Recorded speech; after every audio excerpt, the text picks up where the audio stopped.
Hello there everyone, Alex here with Lucksack Games, here for a vintage cube draft. See what we got. Jace is pretty good. Oracle's okay. Let's see, I generally like to try and go more towards green or Reanimator. Pack's a little bit weak for those archetypes. Could just take Tundra. I'm going to start off with an Oracle Moldiah. See where that takes us.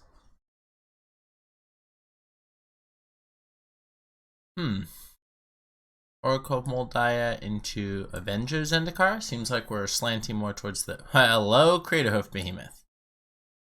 Alright, cool. Yep. Yep. And in 3 picks, our deck's locked in. We're drafting mono green.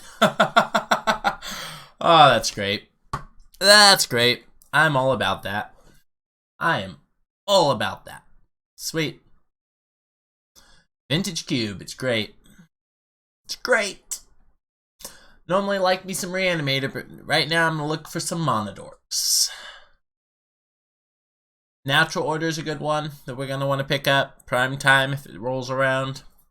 I don't know all the cards that are in here. These are just cards that I'm assuming are in there, but I'd be very shocked if they weren't. Thank you everyone for joining in. Sorry I had kind of a hasty start. I'm literally going to do the draft during my lunch and then come back to play the games tonight.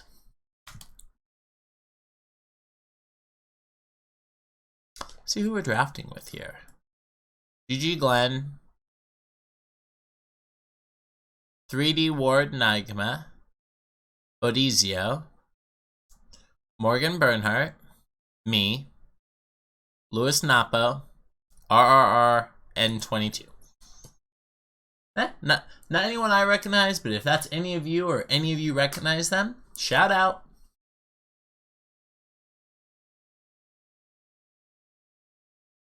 Ooh, and for yawns. Uh-oh. Hey look, Monodork. I'll also take the Progenitus, but I think that we already have pretty good natural order targets. We don't necessarily need Progenitus, and there's no guarantee we get natural order, so...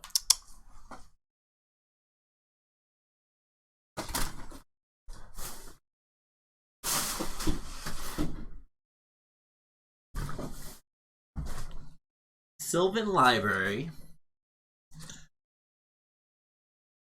I mean, we could grab Stomping Ground if we feel like splashing red, but I just feel Library's a really good card. That does mean that pack will be a dead pack when it rolls back around, but that's fine. That's fine. It looks like the slowdown is that control is kind of bad. Interesting. Apparently I missed them when I was reading off my opponents. Haha. Wonder if they're actually there or if it's auto-picking for them. Alright, we have a Whisperwood Elemental, Fracas, Wormcoil, and a Nature's Claim. Not too hyped on most of this.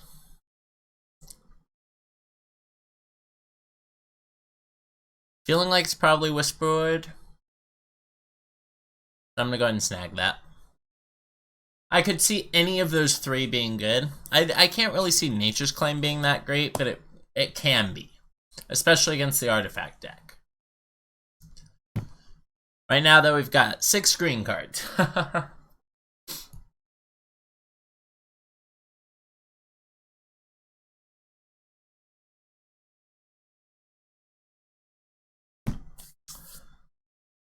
Sorry, funny listing of hand sanitizer for $329 for a 12-pack, and it says non-returnable.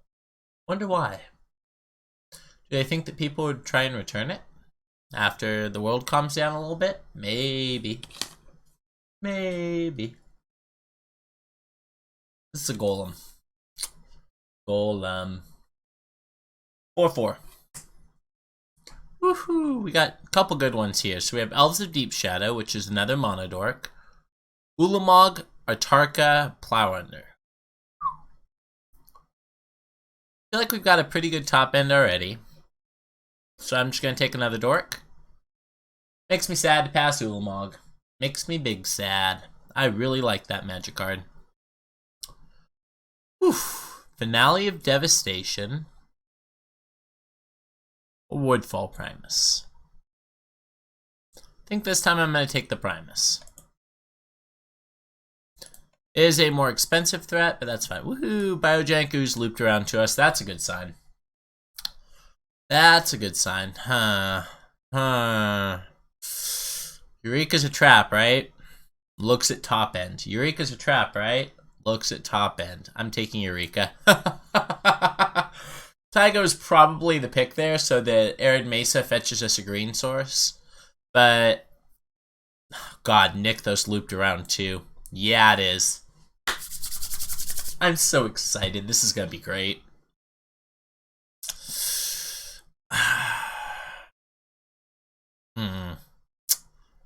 It's definitely Vivian or Progenitus, obviously. I think it might actually just be Vivian. As much as I'd love to take Progenitus, I feel like, especially with Eureka, I feel like Vivian's the right pick. Let's put Vraska over there in the bank. Probably not mainboarding the Nature's Claim. Definitely regret that Taiga a little bit now. That's okay. Time Twister. Talk about grabbing the wrong piece of the Power 9, am I right? Am I right? I feel like I'm right. Alright. I think we're just going to grab a dork here. Yep. Couple good cards in that pack that can loop back around to us. Monovolt. That's a good one. I'm probably taking the Monovolt and hoping that Arbor Elf loops back around to us. Because Monovolt suddenly makes these things that cost 8 mana a lot more castable. A lot more castable. Although it's sad to have to ditch a dork. Hello, Grim Monolith. Nice to see you. It's the Grim Monolith. Alright, we got a bunch of artifact ramp and some payoffs to cast with it, so that's pretty good. Seems pretty good. If we had another piece or two of artifact ramp, I probably won't even need Eureka. Bolus's Citadel, huh? That's pretty good. That's pretty good.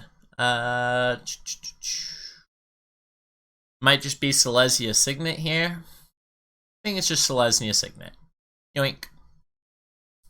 While not a dork, it'll still help us ramp into some of this top end. Even like a turn 3 Biogenic Ooze is pretty reasonable. Oozing. Remember, chat, if you ooze, they lose. Yes, that generally refers to Scavenging Ooze. Which, if I remember correctly, it's ooze will pump it up. Yep. +1/+1 each ooze you control.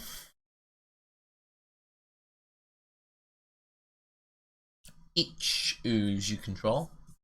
That includes things like a Scavenging Ooze. Alright, I personally like Master of the Wild Hunt. Having removal is pretty good. Lifesteal's cool and all, but we're not really like a Tinker deck or anything. Lodestone could be fine too, especially against like the Storm decks that people love to draft in here. So, I mean, we could take Wood Foothills, which is just a fetch. I don't think we really need it unless we get a Crucible effect. I think it's between Master of the Wild Hunt and Lodestone Golem. I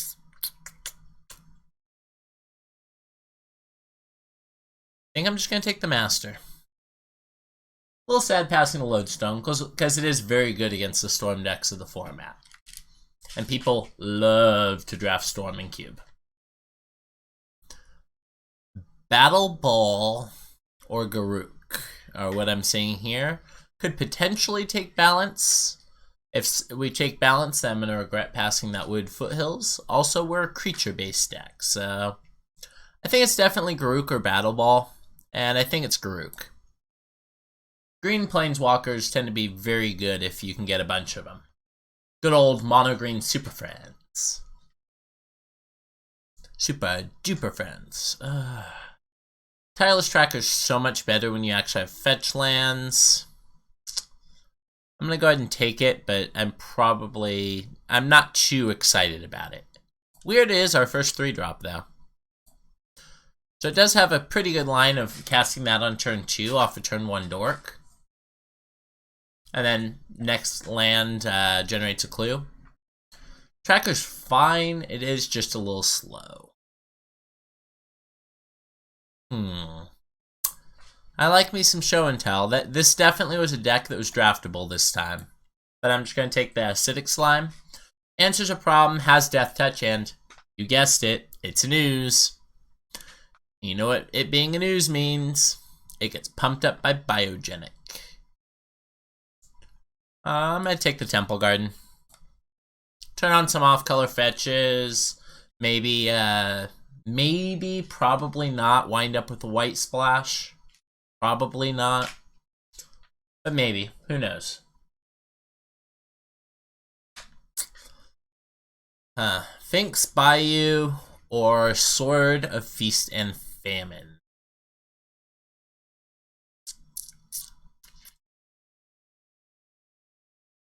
I'm going to take the Sword. The Sword turns our little dorks into a little bit more meaningful threats. Savannah for the same reason I took Temple Garden. Although, obviously, blue is the better color to pair with green than white. It doesn't hurt, that's for sure. I now have 4 white sources without any going out of my way at all. Because we have Selesnya Signet, Noble Hierarch, 5. Selesnya Signet, Noble Hierarch, Birds, and then 2 white sources. I'm gonna put that in the bank. I'm gonna take Dark Petition. I'm gonna take Sphinx's Rev. I'm gonna take Mana Flare. Well, if we were drafting the Storm deck, we had tons of opportunities, that's for sure.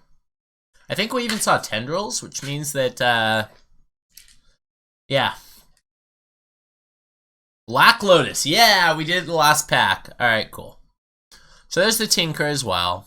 There's a Llanowar. But I mean, we are going to take the Black Lotus. There's no question about that. Being able to do something ridiculous like a turn 1 Garruk Primal Hunter is just kind of, you know, insane.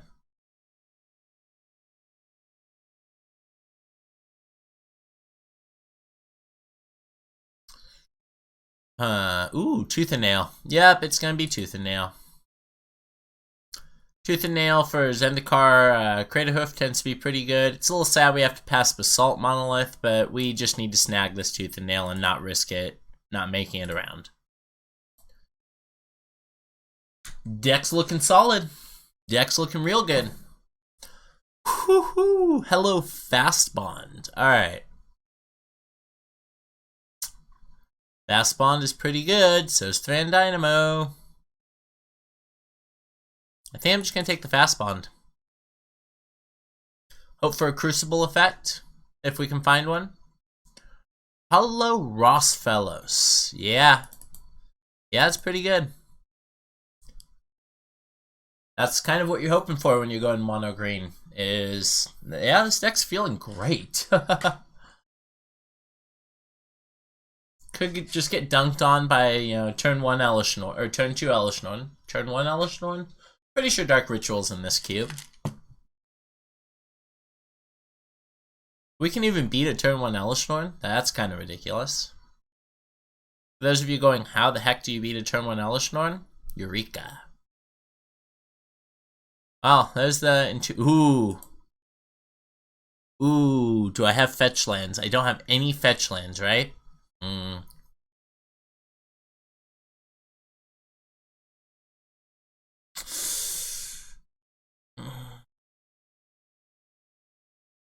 Because of the no fetches, I think I have to take Chrome Mox.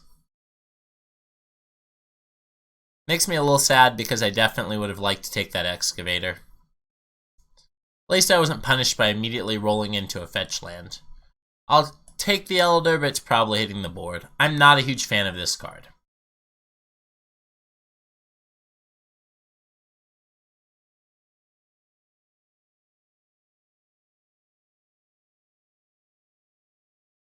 So we're currently at 18 lands, which seems pretty fine with Fast Bond, really. We have a little bit of an ombo with Rosfellos, Nykthos, but I feel like since they both provide the same effect, it's really just redundancy, not conflict. Although, yes, I realize it's kind of an ombo, because Rosfellos does provide 2 devotion as well. Alright, let's see if we loop back around to Greaves. Ooh. Ooh. Oh no. 1, 2, 3, 4, 5, 6. Not quite enough artifacts in order to play Academy, I don't think. Terastodon's pretty hot, and so is Harmonized, though.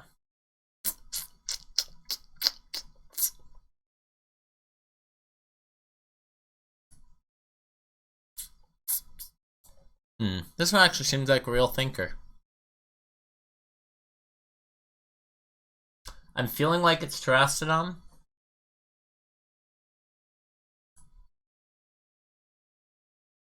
We have 2 8-drops already and a 7-drop. Alright, well I thought about it too long and wound up with none of it. Whoopsies. Whoopsie. I thought by clicking and dragging I had already selected that one, but apparently not. So let's go ahead and soft click that. Golos, huh? Golos gets Nykthos, Beast Within blows stuff up. Carnage Tyrant's just a big boy.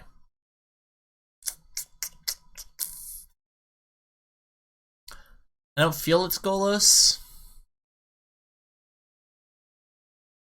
Yeah, if we had like Strip Mine Crucible, it would definitely be Golos, but I don't think it is since we don't. And I think I would like to have a little bit of removal. Not a ton, but just a little bit.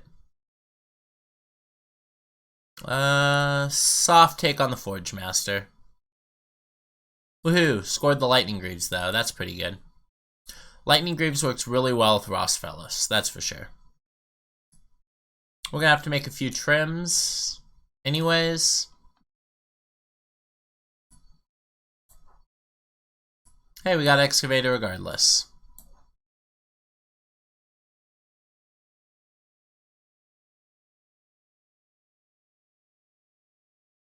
Go ahead and cut Tracker. Cut Matt. Oh my god, we wound up with the Terastodon anyways. Sweet.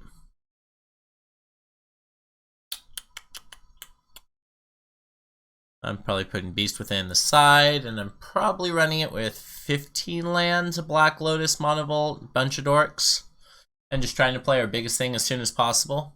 Seems like a solid plan. If you would build this differently, please let me know in the comments down below. I want to hear what you have to say. Looks good. Alright, so this is what we're going to go ahead and run with. Thank you so much, everyone, for tuning in. Alex here with Lucksack Games. Hope wishing you an awesome day. See you in a bit for some games.